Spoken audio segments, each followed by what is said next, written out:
Hey, Jay Clark here. We're going to give you some tips today on a project bike we're doing for Dirt Rider here. And this project bike is on a KX250F 2013. And a lot of what we're doing is going to pertain to all the FI bikes and even back a little ways, so some tips on there.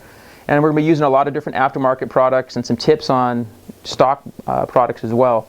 And so we try to make sure when we're doing these projects that there's a really good point to the aftermarket product we're using, that it's got a good value, that it's going to last longer, that it's going to go faster, whatever it be, that there's a good point to the product. And this KX250F has about 8 hours on it, so we've got some just some basic break-in time. Things running really good. It's a good bike. So now we're going to add some products to it. Over the next few steps, we'll have some additional videos that are going to give us that, and building into an article on Dirt Rider magazine. Okay. In this first step, we're going to be showing you a few performance mods and maintenance type items as well. So first thing, of course, everybody wants to do on a new bike is a new pipe. The new FMF RCT system, tie Mega Bomb header, RCT can, just amazing. Got the carbon end cap. They have quiet inserts to put in, which really help in a lot of areas. Don't really lose much power. You actually gain a little bit of bottom, maybe lose a little top with the quiet insert in. Really good pipe, good choice for you all around. Okay, so with the FMF, they give you an insert. The insert has a spark arrestor screen. So if you don't need that, if you're not going to be riding off-road, you're just going to be riding tracks, you can just cut this off.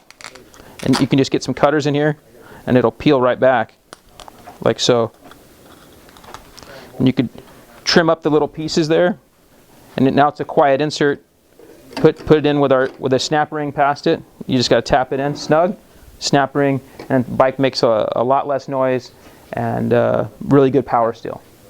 Okay, so on a Kawasaki, everybody's familiar with these couplers, seen the KX450 commercials with MIG last few years. The green ones are stock one, our stock map. Black is kind of our less than stock, a little bit less power, probably better for harder pack, slippery conditions. And white is big power, highest power output. And of course, most riders on a 250F just want the most power, most places. And since we ride at Kuya on the sand track, we want big power, so we're running white. On any 250F, they all have backfire screens. And that can tend to rob a bit of power. Of course, I guess there's a small danger in removing it that you could catch your bike on fire. So if that's a concern, don't do that. But anyway, you do gain about 0.5 horsepower in the dyno by just simply removing the backfire screen. On a KX, they make it a bit difficult where you have to actually take the whole subframe off, remove it. On the Kawasaki, you'll need a spacer plate to take the place of the stock backfire screen.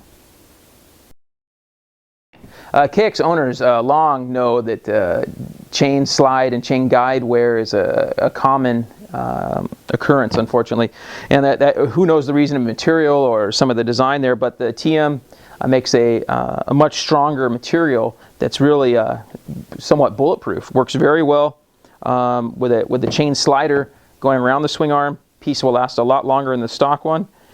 The chain guide in the back will last a lot longer in the stock one as well.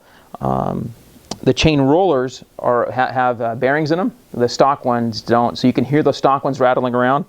You can also use a stock Honda roller if you need to, but if you get the TM kit, it comes with all the pieces, so you get the rollers with bearings in them and these pieces. So a pretty nice setup, reasonably priced and very durable, long-lasting pieces. Okay, so everybody wants to stop quickly, and a larger oversized rotor is really the key. They're a little heavier in stock. I think maybe that's one of the reasons they don't come with this large rotor stock. MotoMaster has a good oversized rotor for the KX. It requires a larger mount that you have to put in the brake. This allows it to space out to the larger sizing. Very simple bolt-on kit, and gives you that added braking power up front. Not a critical item to add to your bike right away, price-wise, but a very nice item to get you started if you're wanting to get serious about racing. Okay. Chain and sprockets wear out quickly on the stock setup, mainly because the stock chain isn't so good. A lot of guys run it, gets loose really quickly, so wears out quickly. So upgrading to a Renthal, high quality racing chain with new chain and sprockets will help. On the KX250 this year, we're running the stock gearing. The bike pulls really well, so it can pull the stock gearing. Another Honda part that bolts right up to the Kawasaki's is the rear nut for the axle. The stock one's a castle nut, this one's a locking nut, and for whatever reason Kawasaki still stays with the nut that requires the cotter pin. I'm sure it's lawyers or whatever. So you can buy the Honda nut off any current CRF back to the last 10 years, you know, it's no big deal. So you just bolt that right on. With a brand new bike, one of the best things you can do is put an hour meter. Especially with these 4-strokes, you kind of lose track of how much time you're putting on things, and how, if the bike is losing some speed, you don't realize it. So getting an hour meter on there will help you really track your oil changes, and when you need to be doing some valve adjustments, those types of things are really important, and you need to keep an eye on them. So getting an hour meter on there from day one is highly recommended. Works Connection has a great one that just bolts right on. Simple deal. Well, that's it for our first step on our Project KX250 here. Got a lot of good stuff done. Gives you a good head start on what you think you can choose out of those items to get started with on your KX.